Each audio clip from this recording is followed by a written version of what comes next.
Crack on. It's fine. Hello, happy Wednesday, everybody. This is my interview with the legend himself, Steve Goodwin. How are you today, Steve? You all good? I'm good. How are you? I'm not bad, not bad. How was your holiday in the Maldives, by the way? How was it? Yeah, no, lovely. Really nice break, but it seems a long time ago. It's so busy since we've been back. So, yeah, it seems like years ago. But you know what it's like. That's good to hear. At least you can enjoy some lockdown freedoms. At least there's no lockdown to worry about. Exactly. Well, thank God we're all back to. Well, I'm back to normal now, so hopefully everybody just gets back to living a normal life again. Yeah, it looks like Boris might scrap all COVID restrictions by the end of the month. We shall see. Yeah. We shall see. About time. After your boxing legend, your background boxing, how long have you been boxing in general? How long have you been a promoter for? How long have you been a manager for? I've been a promoter for 12 years and a manager for about 9 years now. So I've been in it quite a while. Okay, how did you start in boxing? Where did your boxing roots come from? How did you start? Was it just? No, my daughter wanted to start. My daughter, it started back in. I was a boxing fan, and my daughter Olivia, when she was 17, she got cancer, and we thought things were quite bad at one point. And she just said to me one night, she said, "If I survive this, I want to do 3 things." So she said, I want to fly in a helicopter above New York. Okay. So I said, okay, it's money, we can do that. She said, I want to jump off the world's largest building. That was in Macau. So I thought, I can do that. And she said, I remember going to Las Vegas when I was 9 years old, and you went off to watch Lennox Lewis fight Evander Holyfield. Okay. And she said, and the third thing I want to do is promote a boxing show with you. So I thought, boxing show? You crazy? I mean, I wasn't even interested, but thank God she recovered, but then I had a promise to fulfill. So I only intended to come into it to do it for a short period of time and then get out. I had no wish to be involved in it. And once it's like something else. I think boxing, for many of us that are in it, you get in it and it's hard to get out because you get the bug, don't you? Despite all the bad things that go on in it. Yeah, it just becomes addictive and you get stuck in it. And then I carried on, and then we promoted, and we became a manager, and it just got, more and more. And that's, to this day, we still do it. I often question why I do it, but we still do it, and that's it. We just crack on. Being a veteran in boxing, how's it changed from back when you started to now? Because a lot of change in boxing now. It's changed dramatically in terms of promotion, management. A lot of change. How has it changed in general? I think the same problems exist that did then. That there's very little loyalty in boxing. I mean, you can take some people out of this, and we can say that there's certain boxers that are loyal, but the vast majority of people in boxing just don't have loyalty to each other, no matter what they do. And that's the same as it was 12 years ago. What has happened, I think, is Eddie Hearn has really pulled boxing, the whole spectacle and the TV thing of boxing, he's uplifted it quite a lot. And he's whether you like him or loathe him, he is responsible for really, really improving boxing, all around. Because if you go back to 2010, a lot of the Sky boxing shows were in small hall leisure centres with really, really poor top of the bills. And now, whoever's, I know that Boxer and John Wishausen are doing the Sky stuff now, but there's just higher expectations and higher quality of shows. The goal is to make a box like in the next AJ, the stadium sellout fighter. Trying to be in the next arena. Totally different. And people forget how bad it was in 2010, and it was really poor quality stuff in 2010. So I think all the people that have done that, I think Hearn's lifted it up a level. Warren has, he's still doing the same sort of stuff he was doing then, but you've now got Boxer and Sky come in. You've got, it really is becoming, I think, a better spectacle and a better thing to go to watch. I think everything is better. So I think what do you think of the rise of self-promotion, like the success of Mayweather and Oscar De La Hoya had with their promotion companies, like boxers becoming more entrepreneurial and becoming their own boss? I think it makes sense. If I had a boxer that got to a certain level, I would encourage him to at that level to take much more control over their promotion, because everybody's taking a cut. And sometimes when you get into some of these big fighters, and I'm not going to mention names of who they are, promoters they are, the money they earn and the money they receive can be substantially less than it should be, because there's too many people taking the cuts in the middle. So I understand why people like Amir Khan set up Khan Promotions. I understand, why. But I understand why Haymaker. I understand why Audley back in the day done his own stuff, because I understand the principle of why they want to do it. I'm not saying all the time it's in their benefit to do it, but I totally get those ones. I mean, like Canelo, he's his own boss on a fight-by-fight basis. If you're good enough, you can control that, because there are too many boxers. Too many boxers are in contracts with promoters, and they don't work out very well for them. Yeah, definitely. I agree. But if you can be your own boss, definitely. But I don't think everybody can, because more boxers are not superstars. You have to be a superstar for that to happen. You have to have a drawing power. You have to be like an AJ or Canelo, Mayweather. If you're nobody, if you don't have the drawing power, unfortunately, then you can't do it. To get connections. But when you get to that level, you've got to see, a boxer has to ensure that if they're going to get to this top level, that they have the right deals, the right contracts en route that doesn't tie them up for life. It's not a slavery contract that they can never get out of. So it's very important that boxers get guidance. I mean, you can have a manager can be very helpful with that, but the manager's helping them to make sure they sign the right kind of promotional deal, and make sure that they're covered. And also, sometimes some of these sports lawyers out there are great as well. They're really good at their job and they're able to be a help. But you need that now. A boxer needs, if they're going to high level, you need a manager and a good sports lawyer. Absolutely. In terms of boxing now having more people in the pudding, having more networks involved, that's been a good thing in terms of bringing more eyes. But also, PC has been a bad thing, because you have these issues, all these promoters now, all these big fights like happen, like AJ Fury, AJ Wilder, Spence Crawford, all these egos involved now. You can't get these big fights together because too many networks. I want this money, I want that money, I don't need you, I'm sticking to my network. So do you see, what do you think about these, too many promoters, too many titles, too many people? Well, you do have a problem where different promoters find difficulty in working together. I mean, we just had one that's been done today, but my lad Linus Udofi is fighting Denzel Bentley for the British title. So we've got my boxer who's signed to Wasserman has now got a fight with a Frank Warren fighter.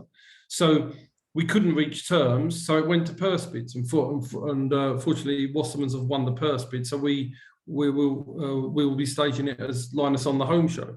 But yeah, as long as you've got to accept that. Hopefully, Denzel goes through with the fight because they haven't won the purse bid. I'm sure they will. But what you need to do is promoters need to do this. They need to say, well, look, if I lose the purse bid, I'm going to accept to go on somebody else's show. But in the past, there's been a lot of fighters when they lose the purse bids and don't get it their way, they pull out.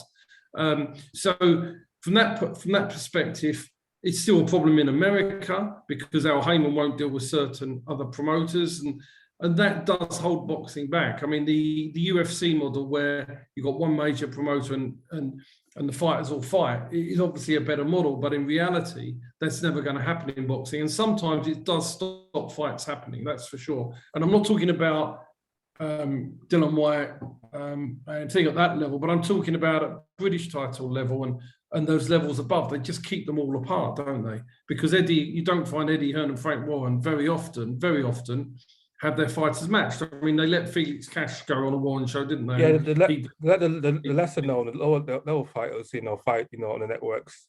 But the big fights very rarely. As soon as they go up to another level, they stop it. Yeah, that's what happens. And in terms of, could ever be a UFC model? Could that ever happen? Is there too many promoters, too many networks? Would that ever happen to be one network? I can't see it. I can't see it because Frank Warren will have a deal with BT, Eddie Hearn will have a deal with DAZN, Boxer have got to deal with Sky. They've all got their own agendas and their own financials to do it. If they all merge, it's going to be very difficult to do business with these. Eddie Hearn and Frank Warren obviously hate each other to a passion. And how are they ever going to do business together like that? It's not going to happen. They won't trust each other. It won't work. And, it's a very difficult industry for people to work together because there's everybody's backstabbing everybody, and it's a lovely sport, but it's a very dirty, horrible business. Yeah, absolutely.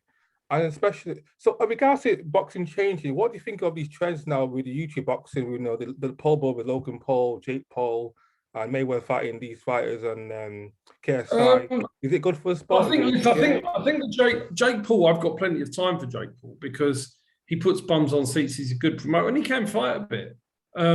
So I think that's okay. And he's doing a lot with promoting the Serrano fight with Katie Taylor. I think he's good for boxing, Jake Paul. The rest of it, not really. But Jake Paul is the one. Actually, I don't like these exhibitions, these Tyson. They're just ridiculous. That's nonsense. But Yeah, Jake Paul can fight a bit, and so good luck to him. You know, he's putting bums on seats and getting more people to watch boxing. So great. That's great for the sport. Yeah, definitely. I don't mind it as long as it's. I don't know if it's two YouTubers fighting or is it two maybe with Thai fights fighting. Fair enough. But if it's like a YouTuber versus a professional boxer, then they'll have issues that. Yeah, I mean, you listen. If people want to watch it, I did when Tyson fought Roy Jones. I had no interest in watching that and their exhibition. That doesn't bother me. But at the end of the day, it's all determined by what people are prepared to pay and watch. So if people are prepared to pay for it, then good luck for people for making money on it. It's just for me, my personal perspective holds no interest to me. I mean, I would have quite been interested to watch Jake Paul, Tommy Fury, for example. That would have interested me. But the rest of the Jake Paul stuff, you know, good luck to him. But I wouldn't get out of bed to watch it in the early hours of the morning, you know. So, speaking of exhibition fights, and this is good. This is coming to you back being a financial advisor.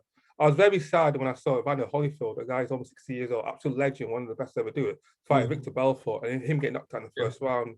I'm like, wow, and he had to fight because we know, unfortunately, his finances are in tears. He's got child support, you know, all that stuff. He can't afford to retire because he's bad financial management. So in terms of your experience and boxing their finances, why do so many boxers end up broke or losing a lot of their money, especially the American fighters? But then you've got to look at it. It's not just boxers; it's in life. I mean, I see lots of things in life in my business, and a lot of people can't handle money. And I've seen people who are earning 200,000 a year as a normal job, and they've got no money. So it's just the fact that that you know, boxers have a thing where some boxers, they get money very quickly. Same as professional footballers. I mean, if you look at Paul Merson of Arsenal, he's blown £7 million on gambling now, and he's living in rented accommodation, trying to build his life. Is that fast life? So it's not just boxers. It's about having people around who can help you and help you make money and give you help. I mean, Ricky Hatton, for example, has done very well. He's built up a property portfolio. He's done really well. But what's the difference between him? He had the right advice and done the right thing.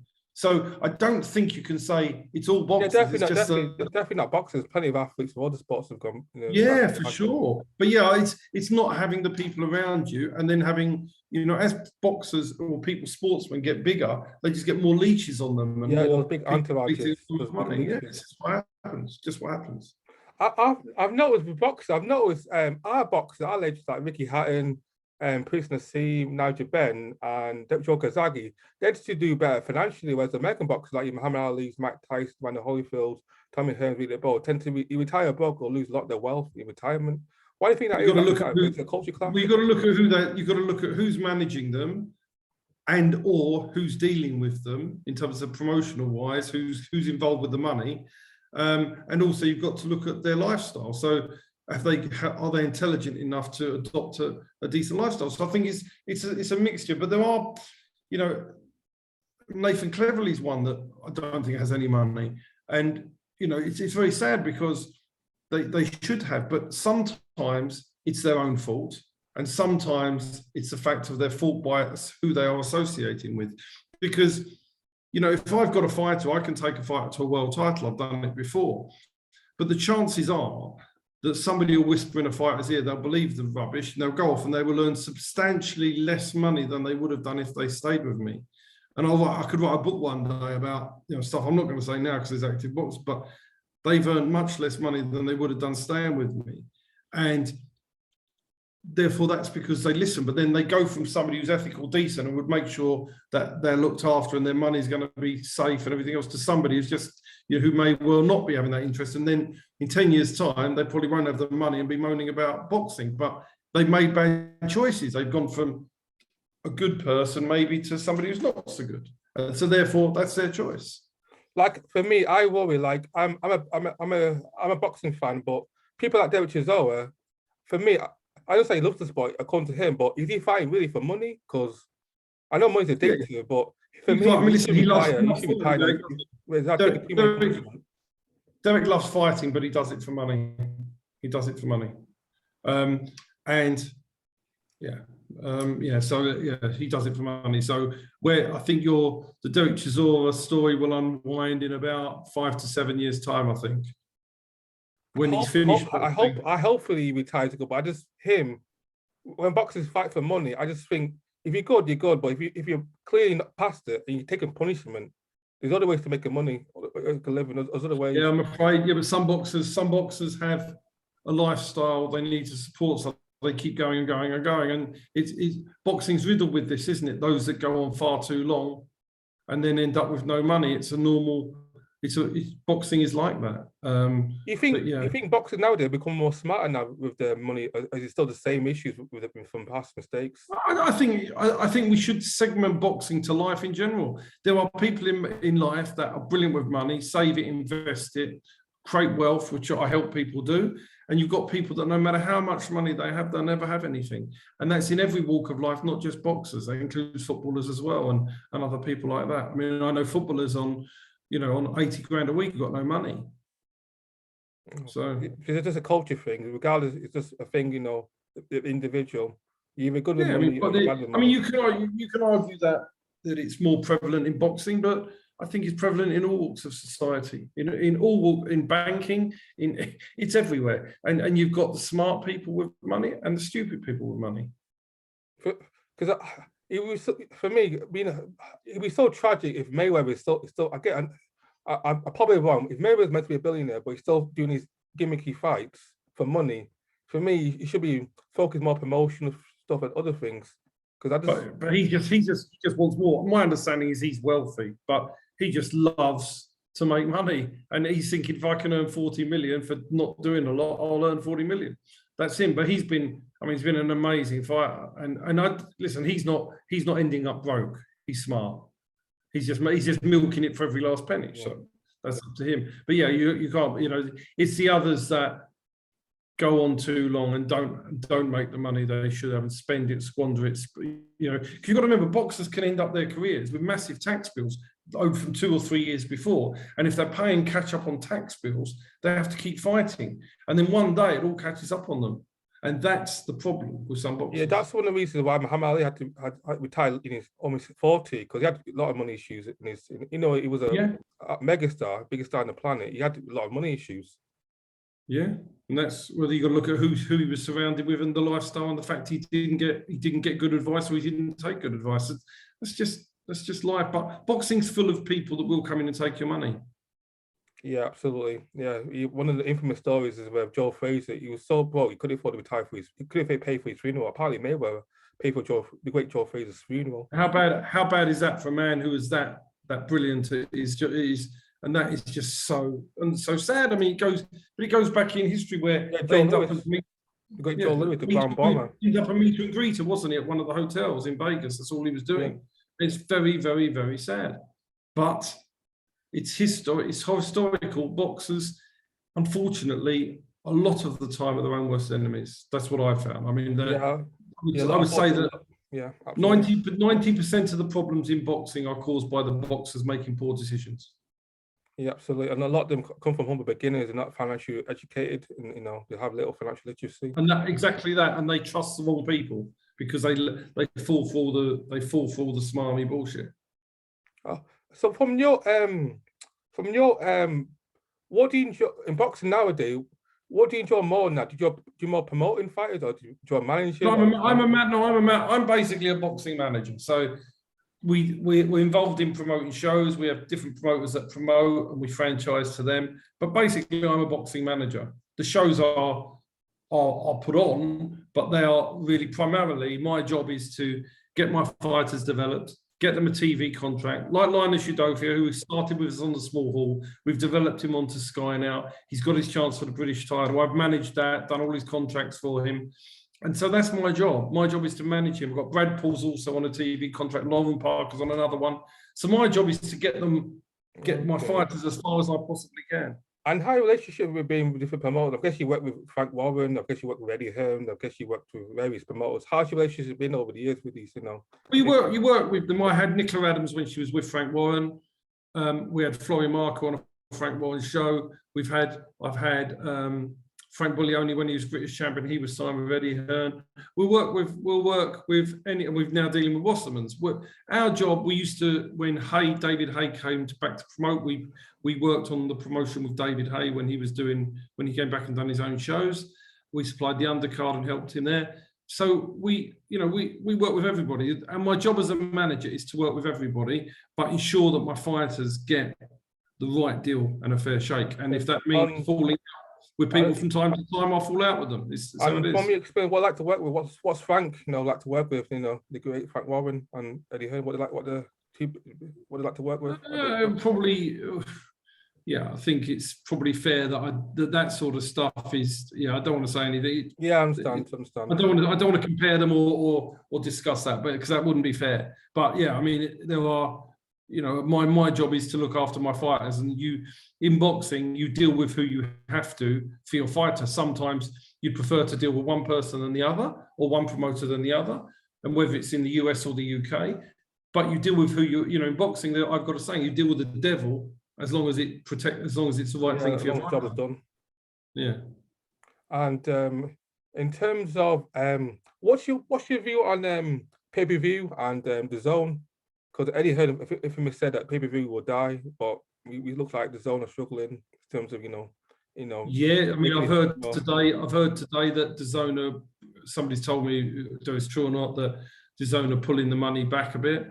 I don't know. I mean, Eddie Hearn's a brilliant promoter. I'm sure even, whether he should have stayed with Sky or not, I think time will tell. I think the platform on Sky far exceeds anything that DAZN does. I think his fighters my view is that his fighters are losing out in terms of the promotion to the British public. No, these up and coming Eddie Hearn fighters that were household names now probably start to pull down the list a bit. So I was always of the opinion that signing with DAZN was always a bit of a risk, because it's not guaranteed to literally take off this. It's not a model at the moment, in my opinion, and I don't know that I can believe it's making any money. I believe it's losing money, and these rich people didn't ever get rich by continuing to lose money, and there becomes a point which, if they're still losing money, that they stop. And I don't see the DAZN model, £8 a month or whatever it is, actually making money at the moment. I don't see it. I think boxing is a mainstream sport. Boxing is not big enough to have a platform that $1 billion platform like DAZN to make money off. It needs the Premiership, needs the UFC, needs other sports to make money off. Boxing is not DAZN needed to get that BT deal over the line, in my opinion. That needed to happen for DAZN, and it failed. And therefore, I would say, personally, to me, DAZN would not, and again, I don't know their figures, but to me, it doesn't add up as a model. Yeah, definitely. 100%. Without BT, without another sport to make money off, it's not, boxing is not big enough to make that type of money. I agree, and you're not talking about, I don't think it does. And you've also got to remember that there's also, when you talk about streaming, when there's costs, there's also these streaming IPTVs and all that stuff that people have got around the country. So when you're doing, people, they won't want to pay, and they'll get that IPTV box for whatever they pay, 150 quid a year or something, and they can watch all this stuff. So that's going to have an effect on subscriptions. So, I think it's particularly, problematic for that sort of thing. I mean, Sky on Saturday apparently got the highest viewing figures for any boxing match, and that was Eubank on non-pay-per-view. Smart move, because Sky is really lifting off, and that really was it's a good move. Eubank, whilst he doesn't sell tickets, he's massive on TV, and they've done a really good job with that and creating interest. So when he does go pay-per-view of a world title fight, he should do big numbers. Yeah, definitely. DAZN, though, however, I just genuinely, and again, to me, a business has to make sense on paper, because you will only lose money for a certain amount of time. And Sky obviously is a business that's been around for many, many years. Yeah, and obviously over makes 30 money. years. And obviously makes money. Otherwise, it wouldn't be here. Well, these other, I mean, Box Nation failed in its format. I don't see how DAZN works. I don't see that the Eddie Hearn, like Joshua Watsy, who I think is a brilliant fighter, is not going to be a household name fighting on DAZN. For example. And as well with DAZN is, we still haven't seen AJ fight on DAZN. We still haven't seen AJ fight on DAZN. Their biggest star, the cash cow, is still on the foot in DAZN, and I can't see him fighting on DAZN. You're always going to find Sky Sports because the platform's there, the money's there. And that's the problem. So whether, but listen, Eddie Hearn is a very, very, very smart man. He's extremely smart, extremely good promoter. But not everybody makes, maybe time will tell that he made the right decision, but maybe time will tell that he didn't make the right decision. Time will tell, won't it? Don't know. Absolutely. Anyway, we shall see. We shall see what the future holds for DAZN and this platform. In terms of upcoming fights, Steve, Khan Book, what's your thoughts? What do you think that fight will go next? I'm not even going to watch it. To be honest, I'm not even watching it. I'm going out there now. I've got something else. It wasn't a fight that I haven't got any thought, because it's two fighters past their sell-by date. And to be honest, it sounds, I don't really care. Listen, I like Amir Khan. I've always followed his career from day one. I went to see him fight Barrera. I think Amir Khan probably wins, and I like Amir Khan as I think as a person. I've known that he does a lot of things to help a lot of people. So I'd probably like to see Amir Khan win, but I'd like to see both of them retire after the fight. But it's not a fight that I can get up for, because I agree. The pastor. The winner is the one that's slid the least, if you know what I mean, not the one that is the best. So it's not really, My opinion is it depends if Book can make it the weight comfortably. If Book can make the weight comfortably and has some nothing next, he can knock out Khan early. If not, then I think Khan stops Book late. That's how the outcome. Yeah, I mean, but again, we don't. Do we really know what Khan or what Book's turning up? I don't think we do. I don't think we do. And nothing would surprise me in that fight. Nothing. If Khan wins, I think Khan will retire. However, if Book wins and knocks him out early, I think Book will stay alive and maybe fight Conor Benn for another payday. Yeah, that makes sense. One cash out. Because Conor Benn would be, in my opinion, Conor Benn is too young. Look, Conor Benn is the best match fighter in the world. He's avoided every single banana skin along the way. They've navigated him around all the people that would have beaten him at certain times in the career. He's been brilliantly promoted by Eddie Hearn. But he's still, to this day, never fought anybody at the prime. He got caught by Pino, got him in revenge. He fought in his last fight. He fought Algier. He's 38 years old or whatever it was. Very cleverly marketed, and put him in with Khan or Book. That's perfect as well. But they're not going to put him with Avanesian, and he'll get smashed by Avanesian. So they're not stupid. They're going to avoid that, and they'll save him, and they'll get him a world title. And good luck to them, because that's good management, good promotion. I've got no criticism of it, because that's what I would do. I wouldn't put my fighters in with somebody I thought could beat them. Absolutely. The Conor Benn call-out of Chris Eubank, will it ever happen? No. That's just too crazy. That's just ridiculous. We got a 10 stone kid in with an 11 stone, 6, 12 stone kid. Listen, it's all about, Conor Benn is on DAZN. They're not getting the profile there. So they need to do things to try and get some profile. So they're running on the back of Sky to try and get his name out there. That's all that's about. It's not real. DAZN has got a real problem in terms of marketing. Real problem. Okay, and your thoughts? Another fight that may happen for you, the Tyson Fury, Dillian White saga, the purse bids. We surprised that Warren bid Eddie. That was like 30 million. Not really, because it's not. It wouldn't be Frank's. It wouldn't be Frank's money, would it? Yeah, definitely. Because I was surprised. I've heard there's other sources of money. It's not. You see, when you're doing a bid, it's two in the background with the money. So I expected, with the 80-20 split, I didn't expect Eddie Hearn to win that bid. I expect Tyson Fury to win the fight. And I expect it to happen. I mean, Dillian White he can not do that fight. But if he doesn't do that fight, he would lose all credibility. Now, nobody will watch this one after avoiding Pulev and blah, blah, blah, blah, blah. Nobody's going to accept Dillian not doing the Fury fight because his credibility will go to zero. And Dillian did, he should do the fight. He's been waiting for this big opportunity and big money, and he's got to take his chance, hasn't he? And I still fancy Fury to win, but I think it'll be an exciting build-up and an exciting fight. Do you think this? That's a pay-per-view worth paying for anyway, that one. Do you think that fight will actually happen? Is there a chance that for some reason White Arvigo, maybe this press is just too little for him, you back out and try to, maybe get a rematch with Parker or Chisora? But if he does that, he loses credibility, doesn't he? He can never then say, "Oh, I'll fight anybody, I'll do this." I can't say that anymore. His line of "I'm the most avoided, I've waited 3 years," and all that stuff, it's not going to wash anymore, is it, if he does that? I don't know. It's up to them individually. You don't know what agendas they've all got.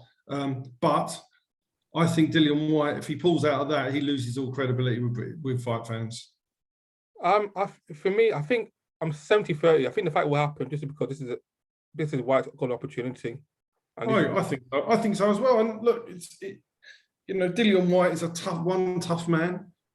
And he should, if you're getting £8 million, you should go and do it. It's life-changing money. It's real life-changing money. So, and you never know, he can win, but Fury's way odds-on favourite to win that fight. Yeah, and plus White is not going to make that money elsewhere. No way he's going to make $8 million fighting anyone else, apart from AJ. No one else. And listen, I think he'd have a chance against AJ, Dillian, but I don't think he's got any chance against Tyson Fury. Yeah, especially a fit and motivated Tyson Fury, definitely, 100%. You'll have Fury be at his best for that fight. That's right. And in terms of AJ Usyk rematch, does AJ have a chance? AJ had a chance, but I think Usyk wins. I think Usyk wins. Yeah, I'm surprised AJ's going straight back in. Most rematches that are that most first fights that are that conclusive go the same way a second time. That's historical. If you get a close first fight, it can change. But generally, when you get a fight that was that conclusive, what can he actually change? What can he change? He can change his trainer, but what can he actually change? I don't think he can change a lot, and I think the same thing happens. Regardless of who he trains with, yeah, I just think if AJ tries to knock him out, I think AJ will usually just a smart fighter, highly intelligent fighter, absolute boxing period, just make adjustments. He's a chameleon. And AJ definitely suffers, in my opinion. When I say he's not mental, but he suffers mental issues. He's not strong in mental issues in the ring, doesn't he? He does some very strange things. He did it in the fight with Ruiz, and he did it there. He sort of has some sort of freeze up at certain times. Either on the way to the ring, he behaves strangely, or in the ring, he starts to freeze. And then when he loses, he's not, he seems to be sort of quite happy it's over sometimes. It's a very strange way of behaving. He's been brilliant for British boxing, but I don't think he beats Usyk. Just don't see it. And I think you end up with a Tyson Fury Usyk mega fight. Yeah, definitely. If Tyson becomes a speed, beats Usyk, do you still think Tyson will fight ages just for the bragging right, just for another payday? To do with money, is it? I think if AJ loses to Usyk again in the same way, there's no credibility in that fight. There's no money in it. Nobody's going to believe AJ would have a chance. I don't see the fight happening. I think if he loses to Usyk, I think he should. My gut feeling is I think he should probably retire and take his money and go into the sunset. But he may well not, because I think he likes to fight. But there's no big money fight for AJ with like the mega fight, because he might come back and go and find one of the world title might splinter, and he'll come back and win one of the versions. I think that there's some people like Trevor Bryan out there is not very good. So there's people out there that he can beat comfortably and still win a version of the world title. But listen, I hope he beats Usyk. It'd be great for him if he can. I don't think he will. Yeah, it'd be a dream come true if finally get the undisputed between two Brits, Fury and AJ. Yeah. That'd be amazing. Oh, for sure. I'd love to see that. I'd love to see him beat Usyk and fight the winner of Fury and Dillian Whyte. It'd be great. Absolutely. And in terms of another trend, women's boxing, what do you think of the rise of women's boxing? I love it. Going further? I love women's boxing. I managed Nicola Adams for a while, and I managed Sam Smith when she fought for the Commonwealth and European titles. I managed Lauren Parker now, who's got a TV deal with Unified Promotions, and I've got other females, Juliet Horwood, and people. I love women's boxing. I think it's great. and I think he's rising, and I think there's some really good fighters, and I'm looking forward to the Savannah Marshall Clarissa Shields Oh fight. yeah, brilliant. I think I love women's boxing, and I've always been very supportive of it since we started. Absolutely. In terms of characters in boxing, what do you think of Ebony Bridges and Ellie Scottney and Rihanna Dixon? I love Ellie Scottney. She's great. I really think she's great. And Ebony Bridges is the best self-promoting boxers out there. It's great. Male or female, it doesn't make any difference. They're very good at what they do. And Ellie Scottney is listen, Ellie Scottney is a far better fighter than Ebony Bridges. Ellie Scottney's got it to become very special. Ebony Bridges is great, and she's highly, she gets people talking and looking at the sport and eyes on the sport. It's great. It's great for them all. It's great for them. They're great.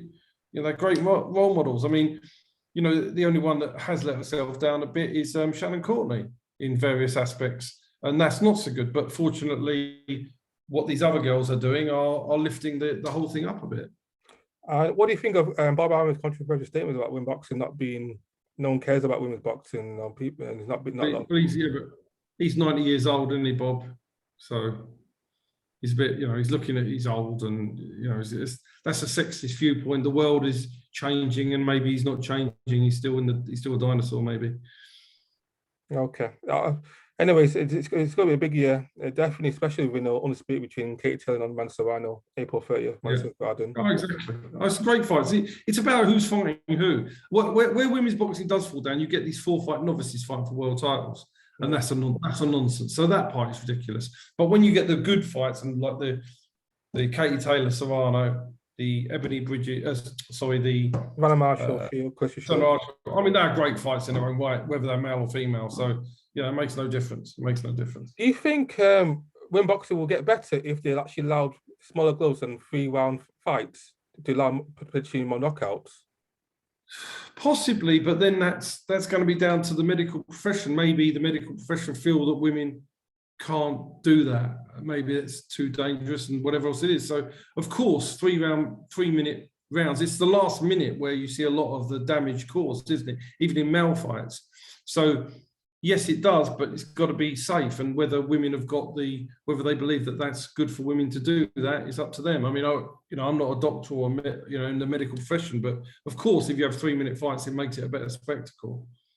Absolutely, definitely. Yeah, it's definitely a good time to be a female boxer. It can only get better as long as we get more characters and the best fight the best. In terms of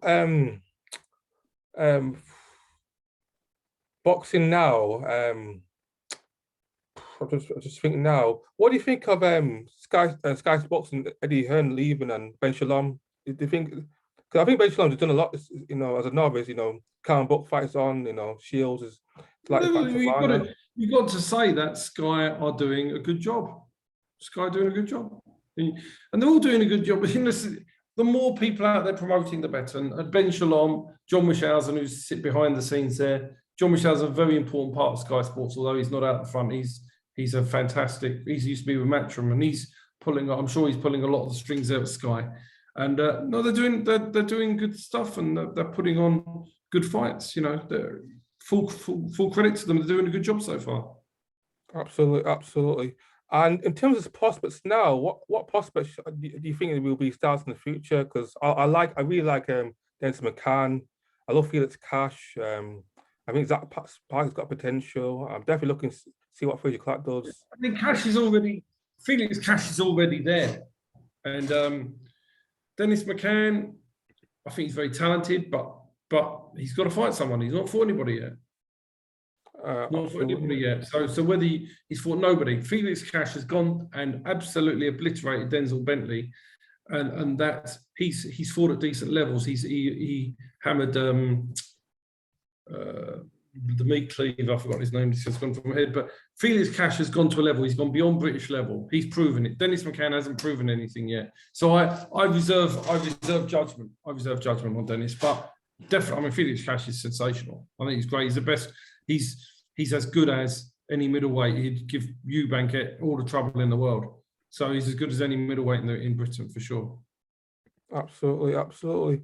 And in terms of I'm trying to think now. Superstars in boxing. I always fascinated what made certain boxers more appealing than others. What made certain boxers like Anthony Joshua, Ricky Hatton, these big crowd sellers? Because boxing is very rarely you get these big superstars. You get every It's once in a marketing, generation. isn't it? It's marketing. Marketing. Frank Bruno was marketed well. Joshua was marketed well. He wasn't, he didn't even really, from what I understand, he was built as a profile.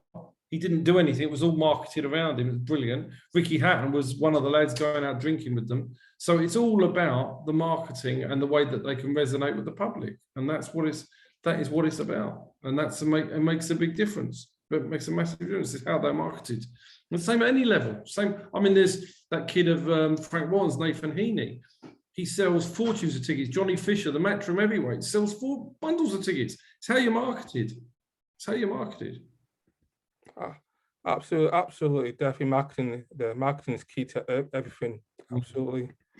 In terms of boxing and pay-per-view, is pay-per-view definitely here to stay? As I said before, definitely. Yeah, because people are prepared to pay, and people are also prepared to pay for what I consider things not worth paying for. And whilst people are going to part with their money, yes, it is. And we're in, there's plenty of money around.